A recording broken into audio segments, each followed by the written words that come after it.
తిరుమల తిరుపతి దేవస్థానం chairman BR నాయుడును వెంటనే పదవి నుంచి తొలగించాలని వైఎస్ఆర్సీపీ రాష్ట్ర సంయుక్త కార్యదర్శి మెట్టి విశ్వనాథ్ రెడ్డి డిమాండ్ చేశారు. బీఆర్ నాయుడుకు పదవి నుంచి తొలగించేలా ముఖ్యమంత్రి చంద్రబాబు నాయుడుకు మంచి బుద్ధి ప్రసాదించాలంటూ అనంతపురం జిల్లా రాయదుర్గం పట్టణంలోని శ్రీ ప్రసన్న వెంకటరమణ స్వామి ఆలయంలో ఆ పార్టీ నాయకులతో కలిసి ప్రత్యేక పూజలు నిర్వహించారు. బీఆర్ నాయుడు అనైతిక చర్యలకు పాల్పడ్డారని, అతనిపై అనేక ఆరోపణలున్నాయని, పవిత్రమైన వెంకటేశ్వర స్వామి దేవస్థానం చైర్మన్ పదవికి అర్హుడు కాదని మెట్టి విశ్వనాథ్ రెడ్డి మీడియాతో తెలిపారు. వెంకటేశ్వర స్వామితో పెట్టుకుంటే పుట్టకొతలుండవని, లడ్డూపై అసత్య ప్రచారంతోనే టీడీపీ నాయకులు పతనం ప్రారంభమైందని ఎద్దేవా చేశారు.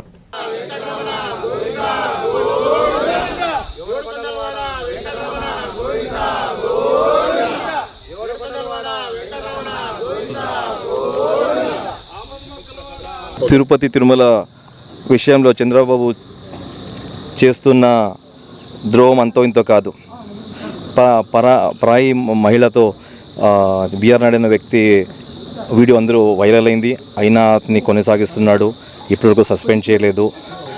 ఎక్కడ పైన మొన్న వాళ్ళ మనమడు బర్త్డే ప్రోగ్రామ్కి తిరుపతిలో అట్లా మనిషిని ప్రతి దాంట్లో అన్నదానంలో కానీ దర్శనం కానీ ఎన్నికేసుకుని తిరుగుతున్నాడు. అడిగేవాళ్ళు లేదు. ఒక్క మహిళ అతను బీఆర్ నాయుడుని చైర్మన్గా అపాయింట్ చేసుకున్న మొదలు ఒక లేఖ రాసింది, ఇట్లా నాకు మోసం చేసినాడు ఇట్లా అని. అవతే కూడా లెక్క చేయకుండా బీఆర్ నాయుడు అనే వ్యక్తి అతన్ని చంద్రబాబు నాయుడు అనే వ్యక్తి బీఆర్ నాయుడిని చైర్మన్గా ఇది చేసి మరి లడ్డూలో జంతు కవ్వు ఉందని ఆ కవ్వు ఉందని చెప్పేసి ప్రొపగండా చేసినారు. ఎక్కడా అది నిలబడలేదు. ఈరోజు వాళ్ళకే అది రివర్స్ అయింది. ఎవరైనా కానీ మన కలియుగ దైవం తిమ్మప్ప వెంకటేశ్వర స్వామితో పెట్టుకుంటే పతనం అయిపోతారు. వాళ్ళ పతనం స్టార్ట్ అయిపోయింది.